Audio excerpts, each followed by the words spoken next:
Welcome to Plan9Crunch. I'm Doug Gibson, and today we're going to look at one of Bela Lugosi's films that was made in 1952 in England.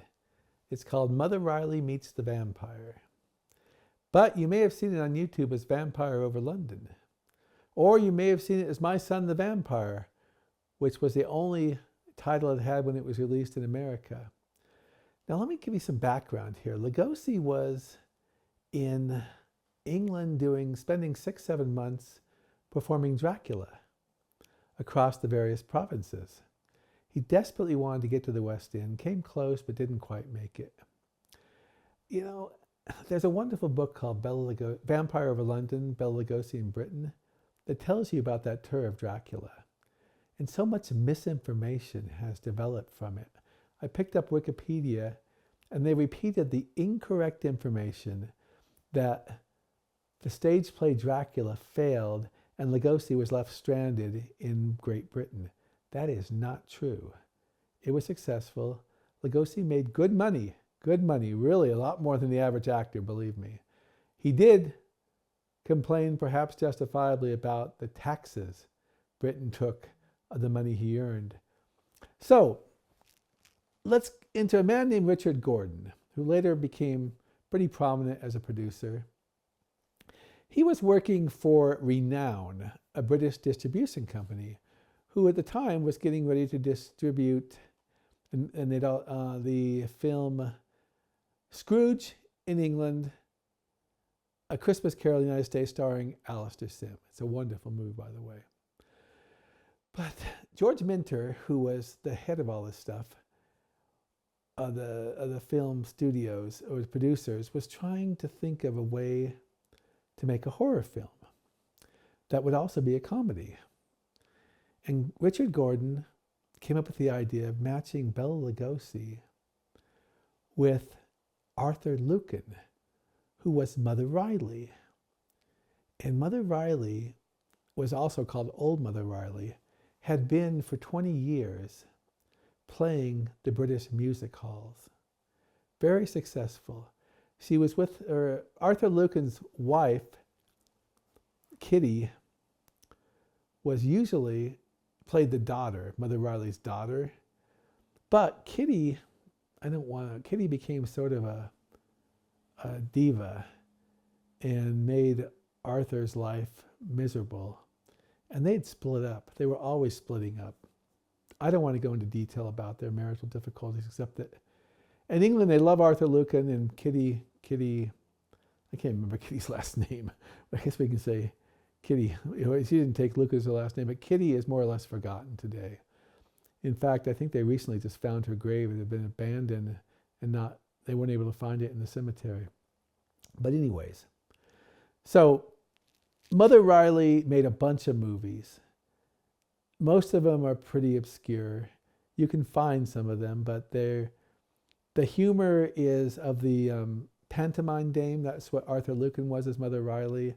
It's very British. It's very British humor with things like ration cards and things that you don't really associate with in the United States. But Richard Gordon wanted to see if they could make Mother Riley Meets the Vampire. And if you watch this movie, Lugosi looks surprisingly fit for a man who spent 6-7 months on the road. He did have a couple of months to relax before he did this. He got paid $5,000, which is good money back then. Certainly more than he was getting in America for films. So I just wanted to dispel the myth one more time that he was in financial difficulty. He and his wife Lillian were not.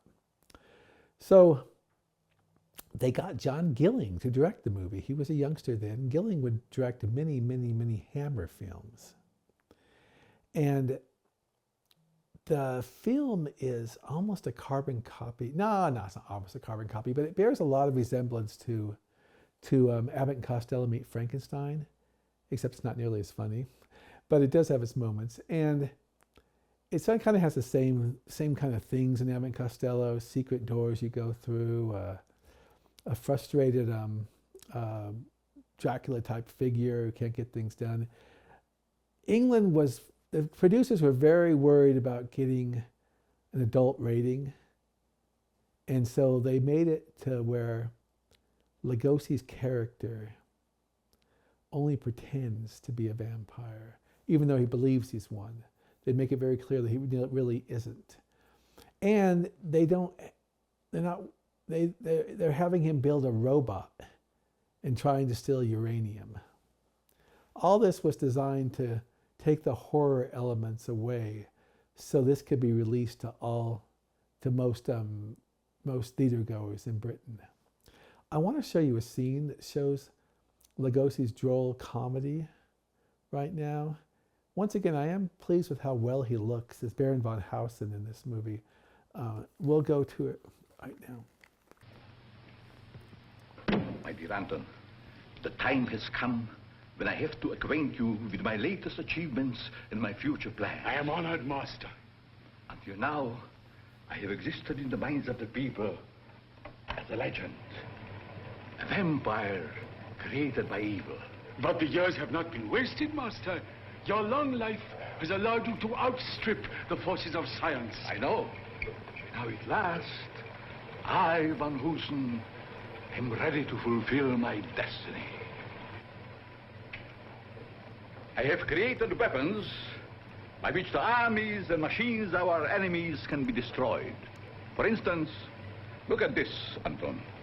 A turn of the dial. So, and 1,000 aeroplanes can be destroyed.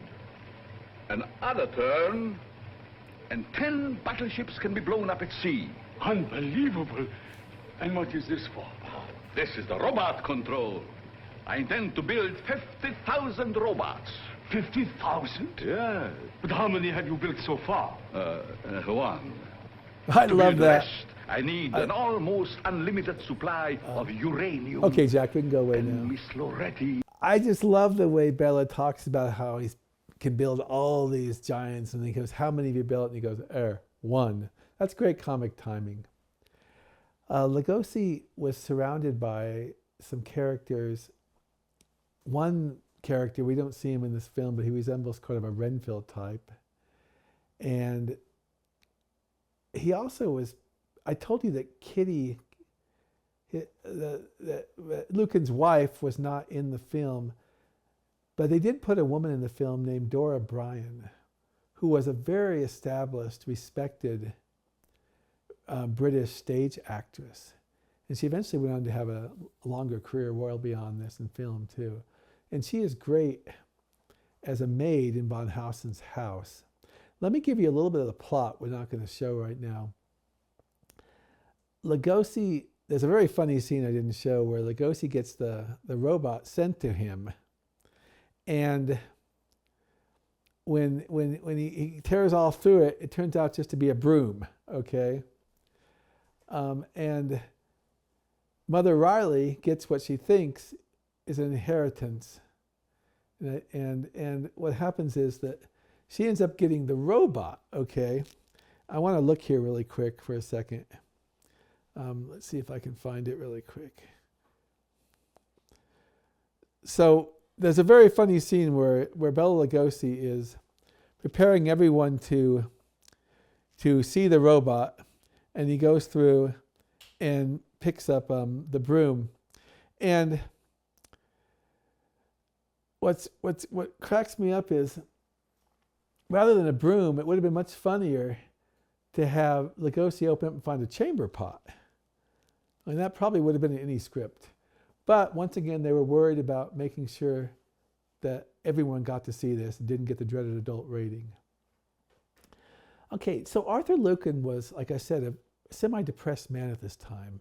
He and Kitty were still doing shows in the music halls, but film producers wanted nothing to do with Kitty, and so that's why she wasn't in the movie. But Frank Dell'Istrito, in his wonderful book I mentioned earlier called Vampire Over London, Bela Lugosi in Britain, recounts how she would humiliate him, Arthur Lucan, every day by coming in a Rolls Royce with her boyfriend as the chauffeur, walking into her and giving her husband a half-crown because she controlled the money.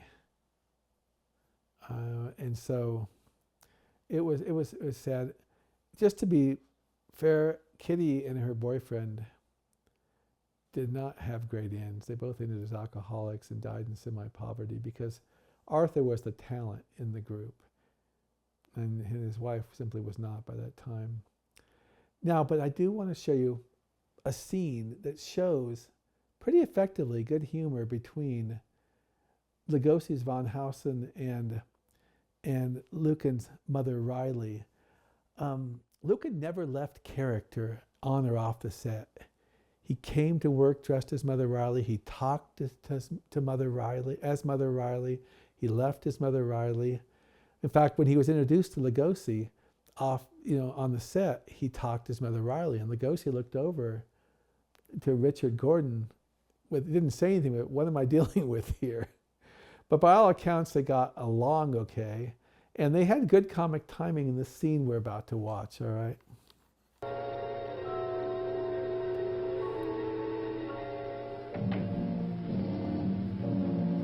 Watch Arthur Lucan. Please.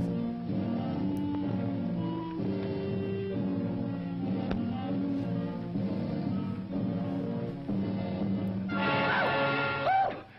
You gave me quite a start creeping in like that after what I've been through. What are you looking at me like that for? Ain't me hat on straight? My dear lady, are you feeling better? We found you in the garden, a little tipsy. Tipsy? Me tipsy? Why, that's an insult to us Rileys. Do you know there isn't enough of this stuff in the world to make me dizzy, never mind tipsy? Won't you sit down? You must be tired.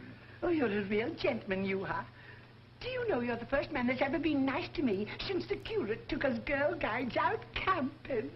When I came in, I saw you looking at that painting. Do you like bats? No, I hate them.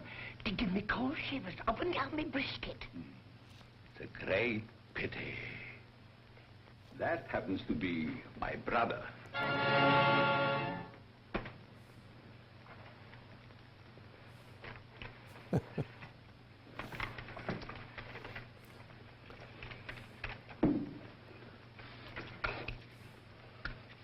Well, I'd like to be going now. You see, I left me bit of scrag on to simmer.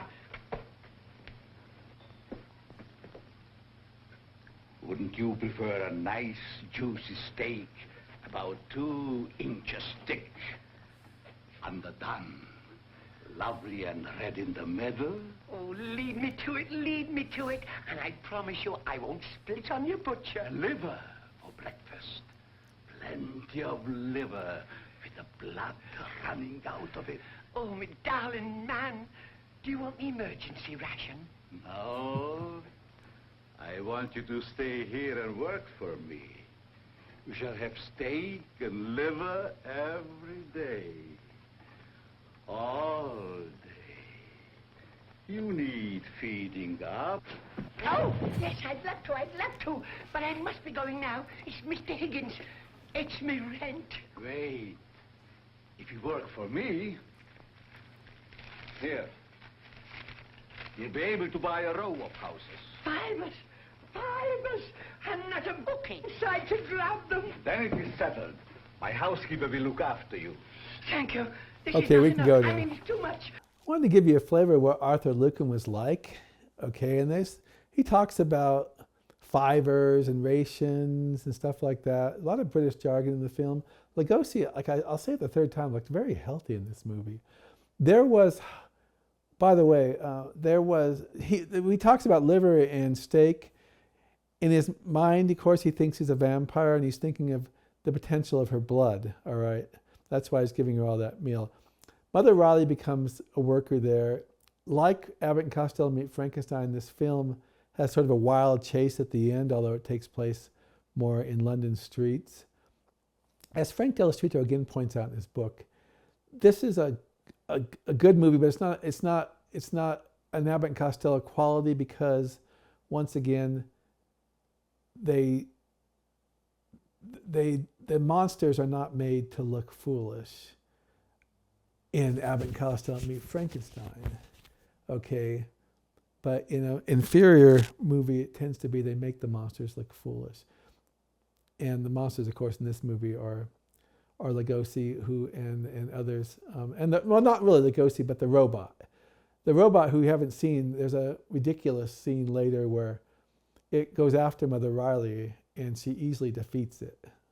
So, but I do love this film. If you're a Lugosi fan, it's essential to watch. And I think it grows on you. There was an attempt to bring this to America. And if you watch the movie, The Blob, the guy behind The Blob had bought the rights to try to make this film and do it to something, make it something in America. And you'll see in the movie theater, the vampire and the robot is playing. Of course, there's no movie called The Vampire and the Robot. What happened was there was just too much of the English jargon and colloquialism in the film to try to make it palatable for Americans. They also, Lugosi's health deteriorated to some degree when he came back to the United States. And his next movie was called Bela Lugosi Meets a Brooklyn Gorilla. He looks much, much older than he does in this film. So it just wasn't, trying to do reshoots wasn't going to work. There had been plans for Lugosi to come back to England in '53 and maybe do some shoots, but it just didn't come to be. And like I said, eventually they tried to release this movie in the '60s as Carry On Vampire, and they got quickly sued by the Carry On franchise. So that didn't work. And eventually it got released as, like I mentioned, My Son the Vampire, where Alan Sherman, a Jewish singer, sang the title song. I did a blog post that showed where it played across the country. Not a lot of bookings, but it did have a significant amount. One thing, if you want to watch this movie, one thing that's a bummer when you watch it, either as My Son the Vampire or Vampire Over London, which is an unreleased print they made up in the 50s, is they take out one of the signature iconic Lugosi chuckles that starts the movie. If you can get Mother Riley Meets the Vampire, which is the British version, that has that chuckle in it. There's really no difference for the rest of the movies, but it's a great chuckle. I don't have on the internet. I can't find one that has that chuckle, so we're not showing it right now. But it just didn't happen as much of a release. Lugosi went on to make, like I said, Bela Lugosi Meets a Brooklyn Gorilla. He did some Ed Wood movies. Glenn and Glinda. He made Bride of the Monster, and of course, he did Plan 9. Well, he died. And he did A Black Sleep and then passed away, and then they made Plan 9. In between, he had some success on the stage, particularly in a Las Vegas review at the old Silver Slipper. I cannot remember the name of an excellent biography of Arthur Lucan. Interested in finding out more about him. I will put a link to that, though, in our blog. And it's a fascinating read, but very little about Lugosi is in it. Once again, you can read Frank's book. Has a whole chapter plus of the making of this film, as well as an entire account of the tour that he did of Dracula in England, Vampire Over London, Bela Lugosi in Britain.